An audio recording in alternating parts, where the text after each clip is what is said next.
নবম শ্রেণীর সুপ্রিয় শিক্ষার্থী ভাই ও বোনেরা, তোমাদের চতুর্থ সপ্তাহের দ্বিতীয় গণিতের অ্যাসাইনমেন্ট দিয়েছে। এই হচ্ছে প্রশ্ন। এবার কিন্তু অধ্যায় 6 থেকে, অধ্যায় 17 থেকে, অধ্যায় 3 থেকে, অর্থাৎ 4টা অঙ্ক আসছে, আর কিছু সংক্ষিপ্ত প্রশ্ন আছে। সংক্ষিপ্ত প্রশ্নগুলো পরে দেখি। আগে জ্যামিতিটা দেখে নিই। জ্যামিতিতে আছে PQ আর একটি সমবাহু ত্রিভুজ, এবং এই সম্পর্কে একটা তথ্য দেওয়া আছে। দাগে আছে PQ সমান 3 সেন্টিমিটার হলে PQR এর ক্ষেত্রফল নির্ণয় করো। তারপর প্রমাণ করে যে PQ plus PR greater than 2PS। তা আমি সকল সমাধান দিয়ে দিয়েছি। তোমরা এগুলো থেকে নমুনা উত্তর সংগ্রহ করবে, নমুনা উত্তর সংগ্রহ করে নিজেরা করবে। তো দেখো প্রশ্নের কতে কি ছিল। কতে ছিল যে PQ সমান 3 সেন্টিমিটার হলে PQR এর ক্ষেত্রফল কত। অর্থাৎ আমরা জানি যে PQ একটি সমবাহু ত্রিভুজ। সমবাহু ত্রিভুজের প্রত্যেকটি বাহু সমান। তো সমবাহু ত্রিভুজের একটি বাহু যদি দেয়া থাকে, অর্থাৎ √3 দেওয়া আছে, তাহলে আমাদের ক্ষেত্রফল কি √3/4 বাহুর স্কয়ার, অর্থাৎ a স্কয়ার বর্গ একক। এখানে বাহু দৈর্ঘ্য 3 সেন্টিমিটার দেওয়া আছে, তাই ক্ষেত্রফল কত হবে? এর মান 3 বসাই দিই, তাহলে কত হলো? 3.897। এটা আছে ক্ষেত্রফল। আবার খদাকে কি দেওয়া ছিল? খদাকে দেওয়া ছিল যে প্রমাণ করে যে PQ plus PR greater than 2PS। এটা প্রমাণ করতে হবে। কি? PQ plus QR greater than 2PS। তাহলে এখানে আমাদের বিশেষ নির্বাচন দেওয়া আছে সমবাহু ত্রিভুজের PQR এর PS QR এর উপর লম্ব। প্রমাণ করতে হবে যে PQ plus PR greater than 2PS। তাহলে এটা প্রমাণ করার জন্য আমাদের কিছু বাড়তি অঙ্কন দরকার। আমরা PS-কে T পর্যন্ত বর্ধিত করব, পরে RT যোগ করব।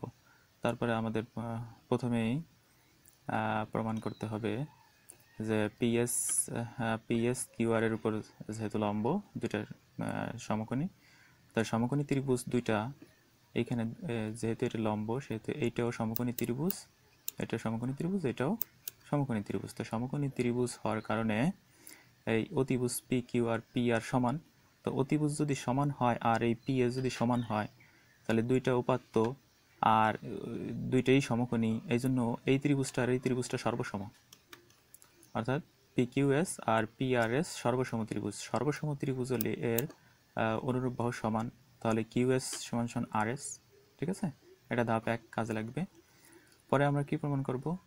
আমরা প্রমাণ করব এই যে একটা ত্রিভুজ, অর্থাৎ PQS একটা ত্রিভুজ এবং RST আর একটা ত্রিভুজ, এই ত্রিভুজ দুটি সর্বসম দেখাবো। সর্বসম দেখানোর পরে আমরা পাবো এই PQ সমান সমান TR, এটা পাবো। সর্বসম দেখানোর পরে কি পাবো? PQ সমান সমান TR।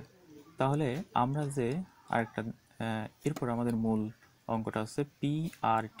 এই ত্রিভুজের আমরা জানি কি PR plus RT greater than PT। ঠিক আছে, গ্রেটার দেন PT। তাহলে এটা ক্যালকুলেশন করে কি পাওয়া যায়? PQ plus PR greater than 2PS। সংক্ষিপ্ত করে যাচ্ছে, অনেক করা লাগবে কারণ 4টা অঙ্ক, তোমাদের ধৈর্য থাকবে না, তাই দ্রুত করে দিচ্ছি। গদাকে প্রমাণ করতে হবে যে RPS স্কয়ার 4PS স্কয়ার সমান 3PR স্কয়ার, এটা প্রমাণ করতে হবে। তাহলে বিশেষ নির্বাচন দেওয়া আছে সমবাহু ত্রিভুজের PQR এ PS লম্ব QR। প্রমাণ করতে হবে যে 4PS স্কয়ার সমান সমান 3PR স্কয়ার, মানে প্রমাণ। আচ্ছা, দুইটা ধাপে প্রমাণ হবে, এটা মাত্র দুইটা ধাপ, সহজ। QS সমান সমান SR, এটা কি খ হতে পাইছি না? ওই যে সর্বসম দুইটা ত্রিভুজ সর্বসম প্রমাণ করছিলাম। তাহলে কিওয়ার্ডটা কি? কিওয়ার্ডটা আছে 2SR, অর্থাৎ এই কিওয়ার্ডটা আছে 2QS অথবা 2SR। তাহলে আমরা 2SR লিখলাম।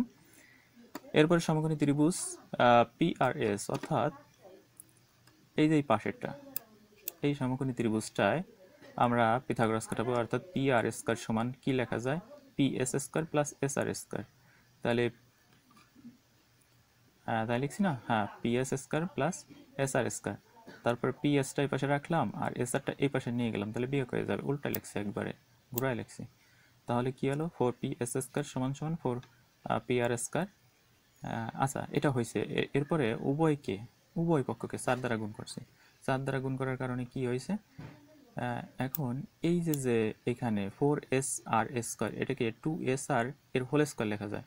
তো 2SR এর সমান সমান এই যে কি পাইছিলাম, 2SR সমান সমান QR, সেই মানটা এখানে বসালাম। QR বসালাম, পরে 4PS² সমান 4PR² মাইনাস PR²। আবার এই যে QR, এই QR সমান সমান PR সমান সমান PQ। কারণ কি, এটা একটা সমবাহু ত্রিভুজ, অর্থাৎ 3 বাহু সমান। তাহলে QR সমান সমান PR লেখা যায়। তাহলে 4PR² থেকে একটা PR² চলে গেলে 3PR², অর্থাৎ 4PS² সমান সমান 3PS। খুবই সহজ প্রমাণ, একটু ভালো করে দেখে নিতে হবে। এখন সৃজনশীল 2-তে কি দেওয়া আছে, সৃজনশীল 2-তে একটু দেখে আসি কি। সৃজনশীল 2-তে আছে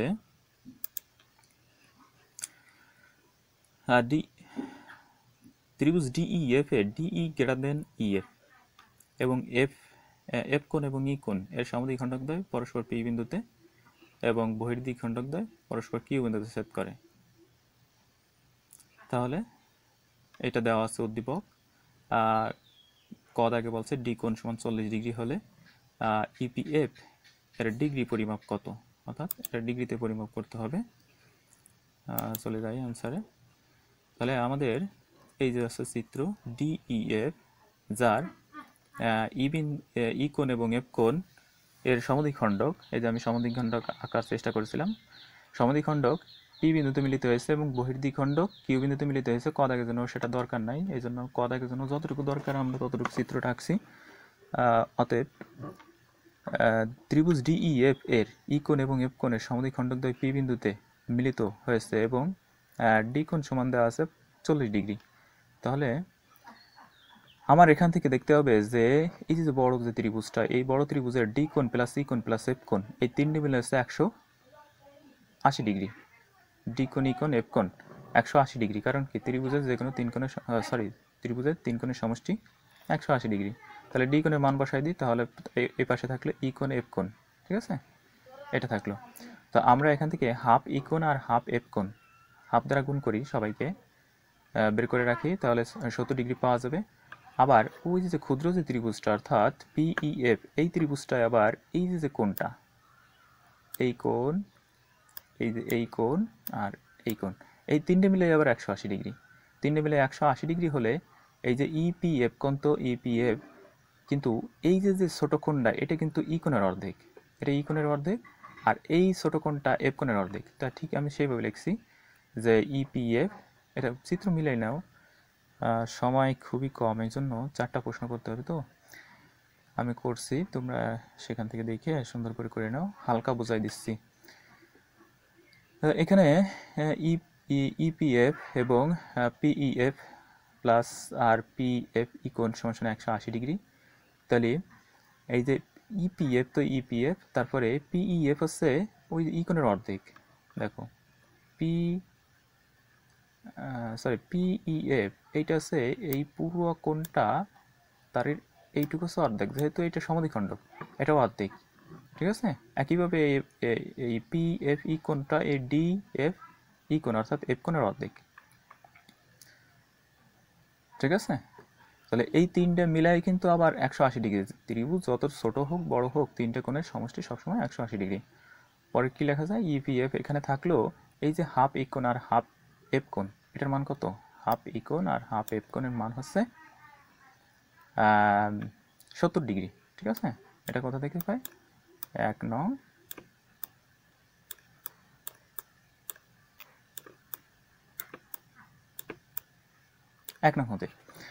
হতে পাই। পরে আমরা বিয়োগ করলে কত পাই, EPF সমান 180 ডিগ্রি। ওকে, ক দাগ শেষ। খ দাগে কি বলা আছে, খ নম্বর আছে বর্ধিত ইপি, অর্থাৎ ইপি তো এই পর্যন্ত ছিল, পরে এটাকে বর্ধিত করে এম পর্যন্ত বর্ধিত করব। এই বর্ধিত ইপি এই ডিএফকে এম বিন্দুতে ছেদ করলে প্রমাণ করে যে ডিএমই স্থূলকোণ, অর্থাৎ এই যে একটা কোণটা এটা হচ্ছে একটা স্থূলকোণ, এটা আমাদের প্রমাণ করতে হবে। তো বিশেষ নির্বাচন দেওয়া আছে ত্রিভুজ DEF এ ডিই গ্রেটার দেন ইএফ, এটা আমরা লিখলাম। এখান থেকে দেখে দেখে লিখে নিও। তাহলে আমাদের অঙ্কনে যেটা করতে হবে সেটা হচ্ছে এই ডিএফ এর বর্ধিত অংশের উপর আমাদের ইএন লম্ব আঁকতে হবে। যদিও আমার চিত্রটা খুব সঠিকভাবে দেখা যাচ্ছে না, তাহলে ইএন লম্ব আঁকি। তাহলে আমাদের প্রমাণের ক্ষেত্রে প্রথম ধাপে আছে সমকোণী ত্রিভুজ ইএনএম, অর্থাৎ এই যে ইএনএম এই সমকোণী ত্রিভুজের যেহেতু এটি সমকোণ, এই সমকোণী ত্রিভুজের এইটা সমকোণ, তাহলে এই যে একটা বহিস্থ কোণ, এই বহিস্থ কোণ বিপরীত অন্তস্থ বিপরীত এই কোণ প্লাস এই কোণের সমষ্টির সমান নাকি? তাহলে এইটা যেহেতু সমকোণ, এটা অবশ্যই এই সমকোণের চেয়ে বড় হবে, কারণ সমকোণ প্লাস অন্য একটা কোণ মিলেই তো এই কোণটার সমান হয়। তাহলে এটা সমকোণের চেয়ে অবশ্যই বড় হবে। তাহলে সমকোণের চেয়ে প্রথমে আমরা প্রমাণ করলাম ডিএমই এক সমকোণ থেকে বড়। আর বিপরীতভাবে আবার যদি দেখি যে এই কোণটা প্লাস এই কোণটা মিলে আছে একটা সরলকোণ, অর্থাৎ এনএমডি একটা সরলকোণ। এই সরলকোণটা দুইটা কোণে বিভক্ত, অর্থাৎ ডিএম ই কোণ প্লাস ইএম এন কোণ বা এফ কোণ যেটাই বলি।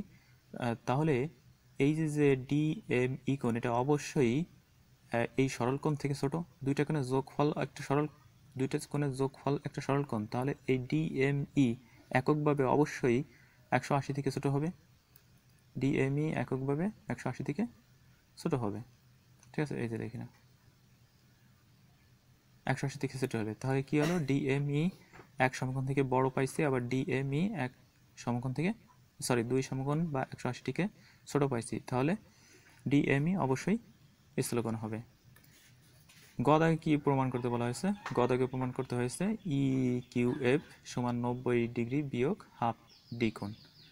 তাহলে আমাদের মনে আছে যে কি বলছিল প্রশ্নে কি বলছিল? প্রশ্নে বলছিল যে প্রমাণ করে যে ই কিউ এফ সমান 90 ডিগ্রি বিয়োগ হাফ ডি কোণ, এটা। তাহলে প্রথম উদ্দীপকে বলা হয়েছে ত্রিভুজ ডিইএফ এ ডিই গ্রেটার দেন ইএফ এবং ই কোণ এফ কোণ সমদ্বিখণ্ডক দ্বয় পরস্পর পি বিন্দুতে এবং বহির্দ্বিখণ্ডক কি ইউ বিন্দুতে ছেদ করে। তা বহির্দ্বিখণ্ডক কি? আমাদের বহির্দ্বিখণ্ডক এটা আঁকতে হবে এখন।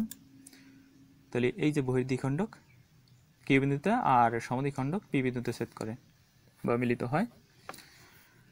এখন আমাদের প্রমাণ করতে বলা হয়েছে যে ই কিউ এফ কোণ, অর্থাৎ এই যে কোণটা, এই কোণটা অবশ্যই 90 ডিগ্রি থেকে হাফ ডি কোণ, 90 ডিগ্রি বিয়োগ হাফ ডি কোণ করতে হবে। তাহলে বিশেষ নির্বাচন দেওয়া আছে, এটা যেহেতু উপপদের এক্সট্রা এই জন্য বিশেষ নির্বাচনের পরে দেওয়া আছে দিয়ে শুরু করি, কারণ এগুলো তো দেওয়াই আছে। ডিইএফ এর ই কোণ এফ কোণের সমদ্বিখণ্ডক দ্বয় পি বিন্দুতে এবং বহির্দ্বিখণ্ডক দ্বয় কিউ বিন্দুতে ছেদ করেছে, প্রমাণ করতে হবে যে এটা বিশেষ নির্বাচন লিখলাম। আর এখানে অতিরিক্ত কোনো কিছু আঁকা লাগবে না, এই জন্য অঙ্কনের দরকার নাই। আর প্রমাণে ডিইএফ ত্রিভুজে এই যে ডিইএফ যে ত্রিভুজটা, এই ত্রিভুজটায় ডি কোণ প্লাস ই কোণ প্লাস এফ কোণ ওই আগের মতো, সেটা অবশ্যই কত 180 ডিগ্রি, তিন কোণের সমষ্টি 180 ডিগ্রি। তাহলে প্রত্যেকটা হাফ দ্বারা গুণ করে দিই, হাফ দ্বারা গুণ করে অথবা 2 দ্বারা ভাগ করে যে কোনো একটা করি। তাহলে কি হচ্ছে, এই ঘটনা ঘটতেছে। তারপরে কি করতেছে, এই এটা লেখা ঠিক নাই। তাহলে এইটার পরের লাইন আছে এইটা, বা আমরা ডি কোণটা মাইনাস করলাম। তো ডি কোণটা মাইনাস করার পরে আমরা এটা নং দিতে পারি, এটা হয়তো 1 নং বা দিতে পারি, নাও পারি। তাহলে ই কিউ এফ কোণ, এবার ই কিউ এফ ত্রিভুজে ই কিউ এফ এই ত্রিভুজটায় দেখো কি করা যায়। এই ত্রিভুজটায় এই যে কিউ কোণ আর এই কোণটা প্লাস এই কোণটা, এই তিনটে মিলে এবার 180 ডিগ্রি। তো এই কোণটা হচ্ছে এই পুরো কোণের অর্ধেক, ঠিক আছে? ই এ কিউ ই এফ কোণটা হচ্ছে ওয়াই ই এফ কোণের অর্ধেক, আবার এই কোণটা হচ্ছে এই পুরো কোণের অর্ধেক। তো এই দুটো কোণের অর্ধেক অর্ধেক, ঠিক আছে? পরে আমরা কি লিখব? পরে আমরা লিখব এই যে লিখছি ই কিউ এফ প্লাস ওই তিনটে কোণের সমষ্টি আছে 180 ডিগ্রি। তাহলে ই কিউ এফ তো ই কিউ এফ, আর এই কিউ ই এফ হচ্ছে ওয়াই ই এফ এর অর্ধেক, আর ই এফ কিউ হচ্ছে জেড এফ ই এর অর্ধেক সমান সমান 180 degree. E Q F plus half D কোণ প্লাস ই কোণ। এটা আবার কীভাবে, যেমন ত্রিভুজের বহিস্থ কোনো কোণ, এই কোণটা কি আসলে, এই যে ওয়াই ই এফ কোণ অর্থাৎ এই কোণটা, এই যে ত্রিভুজ, এই ত্রিভুজের একটা বহিস্থ কোণ, তো এই বহিস্থ কোণটা বিপরীত অন্তস্থ ডি কোণ এবং এফ কোণের সমষ্টির সমান, তাই লিখছি ডি কোণ এবং এফ কোণের সমষ্টির সমান। একইভাবে এই পাশের কোণটা হচ্ছে ডি কোণ এবং ই কোণের সমষ্টির সমান, ঠিক আছে। তাহলে আমরা কি পাইলাম, এই যে এবার এই হাফ গুণ করে দিই, এটার সাথে গুণ করে দিই, গুণ করার কি হচ্ছে, গুণ করার পরে এটা হয়, এটার পরে 180 ডিগ্রি। পরে আবার একটু পাশাপাশি লিখছি, এই হাফ ই কোণ আর হাফ এফ কোণ একটু পাশে লিখছি। পরে হাফ ই কোণ আর হাফ এফ কোণের মান আছে কি, ডি কোণ, সরি 90 মাইনাস ডি কোণ, কোথায়, 1 নং পেজে হাফ ই কোণ আর হাফ এফ কোণের মান হচ্ছে 90 ডিগ্রি মাইনাস হাফ ডি কোণ। এটা বসালাম। পরে কাটাকাটি করলে কি হলো, এই ডি কোণ আর এইটা মাইনাস ডি কোণ প্লাস ডি কোণ কাটা যায়, আর এই প্লাস হাফ ডি কোণ আর এই 90 ডিগ্রি এই পাশে নিয়ে বিয়োগ করে দিই, তাহলে কি পাচ্ছে ই কিউ এফ সমান 90 ডিগ্রি মাইনাস হাফ ডি কোণ। ওকে, এটা প্রমাণিত। এরপর আছে সংক্ষিপ্ত প্রশ্ন। সংক্ষিপ্ত প্রশ্ন 1। তা আমি কিছু কথা বলে রাখি, আসলে জ্যামিতি যেভাবে আমরা ক্লাসে বোঝাই সেভাবে কিন্তু এখানে সম্ভব না, কারণ আমার হয়তো আধা ঘন্টার মধ্যে তোমাদের 4টে সৃজনশীল শেষ করতে হবে, কিন্তু স্কুলে তো আমরা এই 4টে সৃজনশীলের জন্য মিনিমাম 2 ঘন্টা টাইম নিই আমরা, অথবা 1 ঘন্টা টাইম নিই। এই জন্য দুর্বলরা অনেক সময় অ্যাসাইনমেন্ট থেকে বুঝতে পারে না, তারপরেও নিজেরা একটু ট্রাই করবা। তো আমি প্রশ্নগুলো করে দিয়েছি, সবই করে দিয়েছি, নিজেরা একটু ট্রাই করবা, নিজেরা চেষ্টা করবা, পরে যখন না পারবা তখন আমারটা দেখে হেল্প নিতে পারো। আর এখানে সংক্ষিপ্ত প্রশ্নগুলো অত আলোচনার দরকার নাই, কারণ এগুলো সবই জানা আছে, তোমরা বোঝো, বিশেষ করে দুর্বলরা একটু দেখো। এই যে এ মাইনাস বি সমান 4 আর এ বি সমান 16 দেওয়া আছে, তাহলে আমরা 4 এ বি সূত্র, ওই যে 4 এ বি যে সূত্রটা আছে যে A plus B whole square সমান A minus B whole square plus 4 A B, এই সূত্রটা বসালাম, মান বসা দিলে পেলাম কি এ প্লাস বি সমান 80 পেলাম, আর এ প্লাস বি সমান স্কোয়ারের পাশে রুট করে দিয়ে 4√5 পেলাম, এই আকারে রাখছি। তারপরে দেখি প্রশ্নগুলো একটু দেখি। তারপরে x মাইনাস 1/x সমান 5 হলে x cube plus 1/x cube নির্ণয় করতে বলছে, অর্থাৎ এখানে মাইনাসের মান দেওয়া আছে কিন্তু এখানে তো প্লাস, তাহলে এখানেও মাইনাসের মানটা দেওয়া আছে, আমাদের প্লাসের মানটা অবশ্যই দরকার। প্লাসের মানটা যেহেতু দরকার, আমরা ওই পরিবেশ সূত্র x প্লাস 1/x এর হোল স্কোয়ারের সূত্র দিয়ে আমরা করে ফেলি। তো এখানে 29 পাবো, তো প্লাসের মান পাবো x প্লাস 1/x সমান √29। পরে এখানে যদি আমরা মান বসাই, এক্স কিউব প্লাস 1/x কিউবের সূত্র কি, এক্স প্লাস 1/x এর whole cube minus thrice X 1/x into X plus 1/x। এরপরে আমরা √29 এর কিউব মাইনাসে তো মান বসাই দিচ্ছি, তাই 29 এর রুট কিউব, 29 রুটের কিউবে কত হয় 29√29, আর এটা তো গুণ আকারে থাকলো, তাহলে 26√29, এটা আনসার। ঠিক আছে। আর 2 দাগে ছিল, সরি 3 দাগের প্রশ্নে কি ছিল, 3 দাগের প্রশ্নে ছিল এ কিউব মাইনাস 21a মাইনাস 20কে উৎপাদকে বিশ্লেষণ করো। তো এখানে উৎপাদকে বিশ্লেষণ করতে হলে এটা বাক্সের উপপাদ্যের মাধ্যমে করি। তাহলে ধরি পি এর সমান সমান ওইটা ধরলাম একটা ফাংশন আকারে, তারপর পি -1 বসালে এখানে 0 হয়, তাহলে যেহেতু পি -1 বসালে 0 হয়, তাহলে এনে এ প্লাস 1 পি এর একটু উৎপাদক হবে। পরে আমরা কি করছি, এখানে 3 দাগে কি আছে, 3 দাগে আছে, আমরা প্রশ্নটা দেখে আসি। প্রশ্নটা আছে যে এ কিউব মাইনাস 21a মাইনাস 20 কে উৎপাদকে বিশ্লেষণ করো। তো উৎপাদকে বিশ্লেষণ যেহেতু কিউবের দেওয়া আছে, উৎপাদকে বিশ্লেষণ করতে হলে আমাদের অবশ্যই এখানে একটা ফাংশন ধরতে হবে, পি এর সমান ওইটা ধরলাম, তারপর p -1 এটা বসালে কি পেলাম 0 পেলাম, অর্থাৎ যেহেতু p - 1 সমান 0 হয়েছে তাহলে a + 1 এই p এর একটি উৎপাদক হবে। তাহলে আমরা বসালাম p, এটা বসালে কি পাই a³ -21a। তারপরে আমাদের এই যে a + 1 a + 1 a + 1 এখানে আমরা তিনটা বসালাম, তিনটা বসানোর পরে এখানে a³ লাগবে, তাই a² বসাইয়ে a² × a³ তারপর a² + 1 গুণ করলে a² হয়। তো এখানে তো আর a² নাই, তাই এটা a² মাইনাস করে দিই। এবার এখান থেকে আবার এ একটা এ তো আছে, এ মাইনাস কমন আকারে রাখি, তাহলে এ গুণ করলে a² হয়, আবার এই মাইনাস এ আর এই 1 গুণ করলে -a হয়। তো ওইখানে আছে 21 আর এখানে আছে একটা এ, তাহলে এখানে আবার -20 এ, এখানে -20 এ এখানে রাখলাম বিয়োগ আকারে। তারপরে এখানে 20 কমন নিলে 20a গুণ করলে 20a আর এই -20 আর এই 1 গুণ করলে -20 মিলে গেছে। অর্থাৎ এরপরে x + 1 কমন রেখে রাখলাম, x + 1 কমন নিলে এখানে a² -a -20 থাকে কমন আকারে। তাহলে a + 1 এটার মিডিল টার্ম ব্রেক করলাম, মিডিল টার্ম ব্রেক সময় তোমরা পারো, তাহলে মিডিল টার্ম ব্রেক করলে a - 5 আর a + 4 এটা হয়। আর 7 দাগের দেওয়া আছে কি, 7 দাগের প্রশ্নটা দেখে আসি।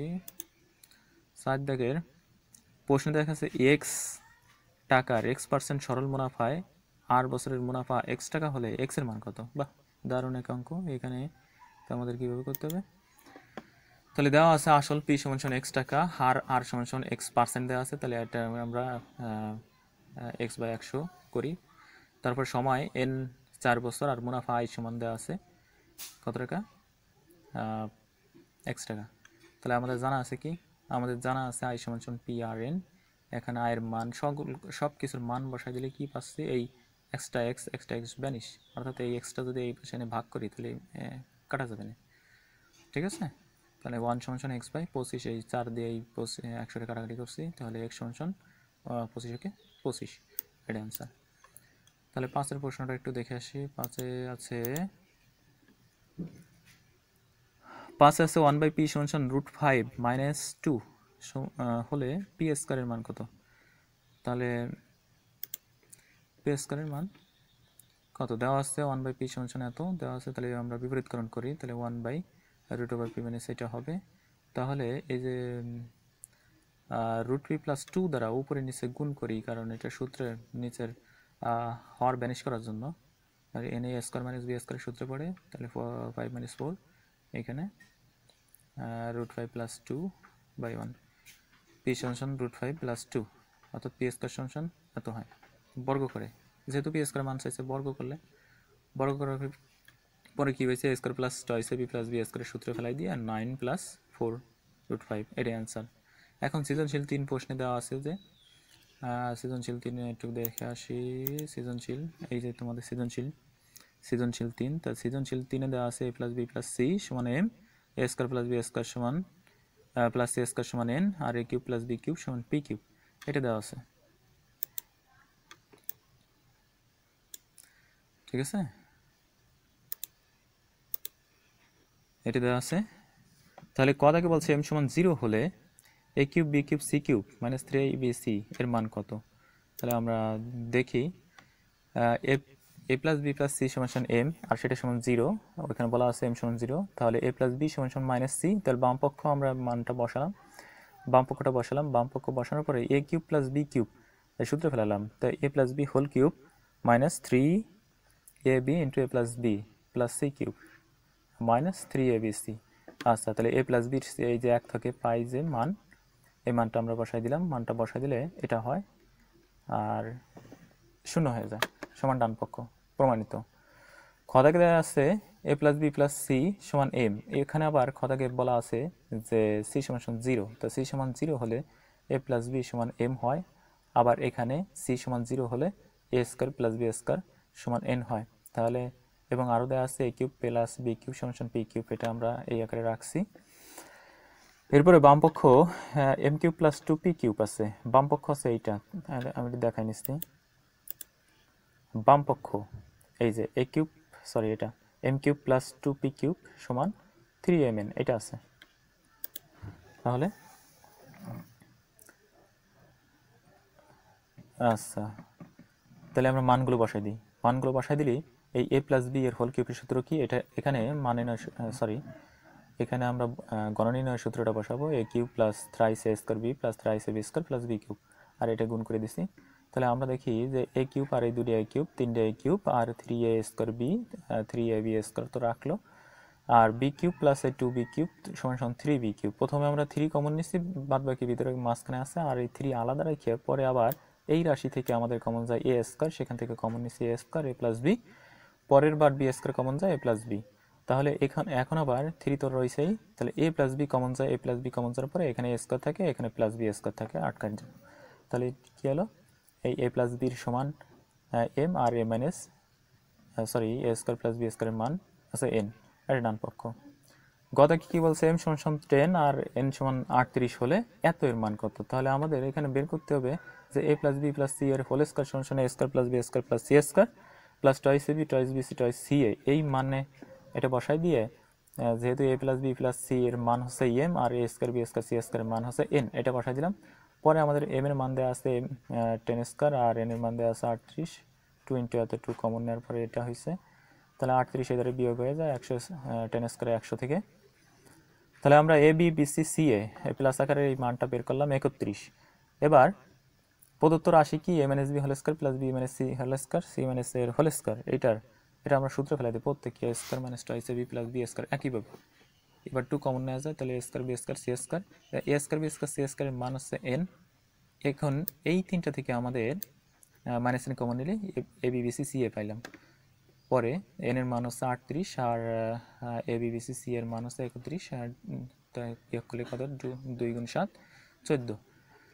আচ্ছা, যেহেতু এটা কিন্তু আমাদের খুব দ্রুত করা, এই জন্য হিসাবগুলো অবশ্যই দেখবে। আমি বারবার দেখছি, তারপরেও হিসাবগুলো ভুল যেতে পারে। হিসাবের জন্য তোমাদের ভুল যাক, এটা আমি চাই না, তোমরা অবশ্যই হিসাবগুলো দেখবে। এখানে সংক্ষিপ্ত প্রশ্ন 2, দুইতে আবার কিছু সংক্ষিপ্ত প্রশ্ন আছে, সেই প্রশ্নগুলো কি, তাহলে একটু দেখে আসি।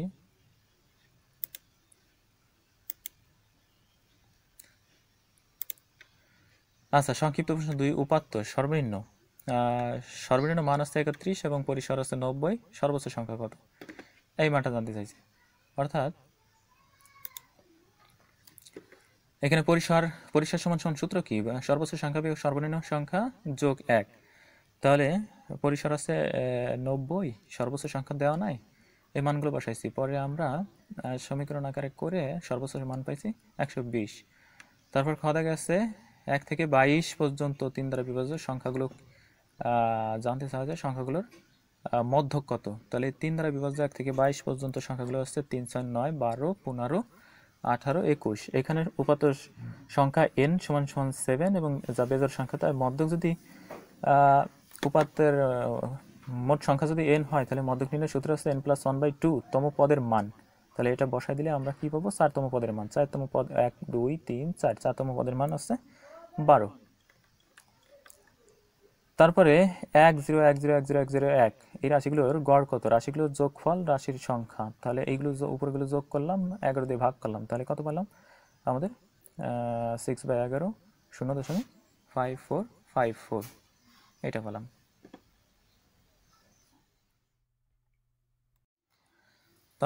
পরের প্রশ্ন কি আছে, যে 30 জন বালকের গড়, আমি প্রশ্নটা একটু দেখে আসি। প্রশ্নটা আছে, কোন শ্রেণীর 45 জন শিক্ষার্থীর মধ্যে 30 জন বালকের গড় ওজন হচ্ছে 52 কেজি এবং 15 জন বালিকার গড় ওজন হচ্ছে 40 কেজি। শিক্ষার্থীর গড় ওজন কত, মোট সমস্ত শিক্ষার্থীদের গড় ওজন কত।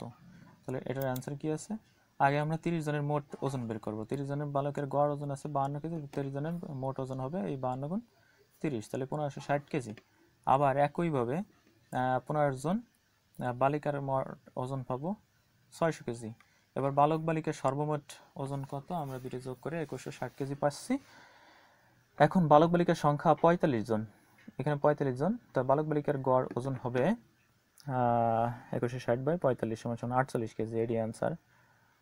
তারপরে পরের প্রশ্ন আছে, 28, 30, 25, 27, 28, এই যে এই সংখ্যাগুলোর প্রচুরক কত? তো সংখ্যাগুলোর প্রচুরক নির্ণয়ের সূত্র আছে 25 এবং 28 এবং 25 দুইবার করে আছে, তার সর্বোচ্চ সংখ্যক, অর্থাৎ সর্বোচ্চ সংখ্যক যেটা থাকবে, যেটা প্রচুর পরিমাণে থাকবে, সেটাই প্রচুরক। তো প্রচুরক সমান কত? 28 এবং 25, এই দুইটাই। তারপরে সৃজনশীল প্রশ্ন একটু দেখে আসি। সৃজনশীল প্রশ্ন আসছে। সৃজনশীল প্রশ্নে গণসংখ্যা সারণী, নিবেশন সারণী দেওয়া আছে। সেই নিবেশী সারণী থেকে নিচের প্রশ্নগুলোর উত্তর দিতে হবে। যে চলকের পরিচয় সহ মধ্যক নির্ণয় সূত্র। চলকের পরিচয় সহ মধ্যক নির্ণয় সূত্র আমরা জানি এল মধ্যক সমান সমান L plus N by 2 minus F C গুণ এইচ বাই এফ এম, যেখানে এল সমান মধ্যক শ্রেণীর নিম্ন সীমা, এন মোট গণসংখ্যা, এফ সি মধ্যক শ্রেণীর পূর্ববর্তী শ্রেণীর ক্রমযুক্ত গণসংখ্যা, আর এইচ শ্রেণী ব্যবধান, এফ এম মধ্যক শ্রেণীর গণসংখ্যা। এইটা খদাকে বলা হয়েছে সংক্ষিপ্ত পদ্ধতিতে গড় নির্ণয়। সংক্ষিপ্ত পদ্ধতিতে গড় নির্ণয় শ্রেণী ব্যক্তি লাগে, শ্রেণী মধ্যমান লাগে, গণসংখ্যা এফ আই লাগে, বিচ্যুতি ইউ আই লাগে, আর কি লাগে? গণসংখ্যা গুণ বিচ্যুতি, এটা লাগে। তাহলে আমরা কীভাবে বের করবো এগুলো?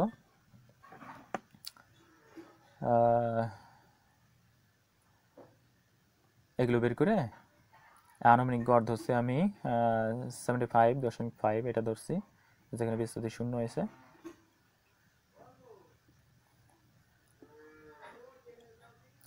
সংক্ষিপ্ত গড়ের সূত্র কি? A plus summation F I U I by N গুণ এইচ। ওকে, মানগুলো বসাই দিয়েছি, মানগুলো বসাই দিলে 74.7 পাইছি, এটি অ্যান্সার। এবার আমাদের গণসংখ্যা বহুভুজ অঙ্কন করতে বলা হয়েছে। গ দাগে বলা হয়েছে উপাত্তের প্রদত্ত উপাত্ত থেকে গণসংখ্যা বহুভুজ অঙ্কন করো। চলো অঙ্কন করি। তাহলে গণসংখ্যা বহুভুজ অঙ্কনের জন্য আমাদের 3টা কলাম লাগে। এখানে শ্রেণী ব্যক্তি, শ্রেণী নতুন করে বের করতে হয়, শ্রেণী মধ্যমান। তাহলে শ্রেণী মধ্যমানগুলো আমরা বের করছি। এরপরে আহারে চিত্র রে, কি অবস্থা হয়েছে! তো যাই হোক, এর জন্য সরি। আমি এখানে এই যে পয়েন্টটা, এই পয়েন্টটা আছে 55.5, আর এই যে পয়েন্টটা, এই পয়েন্টটা আছে কত? 65.5, এইটা আছে 75.5, এইটা আছে 85.5, এইটা আছে 95.5, আর লাস্টে যে পয়েন্টটা 105.5 পর্যন্ত আমরা শূন্য, এটা শূন্য আর কি। পরে আমরা চিত্রটা কিভাবে আঁকবো? আর এই যে এই অংশটা ভাঙ্গা চিহ্ন দ্বারা দেখানো হয়েছে। তো চিত্রটা, এই যে এক্স অক্ষ, এটা ওয়াই অক্ষ, এটা ভালোভাবে বোঝা যাচ্ছে না। ছক্কাগুজের এক্স অক্ষ বরাবর শ্রেণী মধ্যবিন্দু ও ওয়াই অক্ষ বরাবর গণসংখ্যা স্থাপন করি। এক্স অক্ষ বরাবর প্রতি 2 ঘরকে এক একক ধরছি, আর ওয়াই অক্ষ বরাবর প্রতি ঘরকে এক একক ধরে বিন্দুগুলো স্থাপন করি। আর 0 থেকে 150 ঘরগুলোর ভাঙ্গা চিহ্ন দিয়ে প্রকাশ করি। স্থাপিত বিন্দুগুলো পর্যায়ক্রমে যোগ করে গণসংখ্যা বহুভুজ আঁকা হলো। ওকে, এই ছিল গণসংখ্যা বহুভুজ, আর এই ছিল সমস্ত আজকের অ্যান্সার। তো ভিডিও অনেক লম্বা হয়ে গেছে, আর ঠিক আছে, সবাই চেষ্টা করো একটু নিজে বুঝে নিজে অ্যান্সার করার চেষ্টা করবা। আর এটা তো নমুনা answer. Okay, thank you, bye bye, সমাপ্ত। আল্লাহ হাফেজ।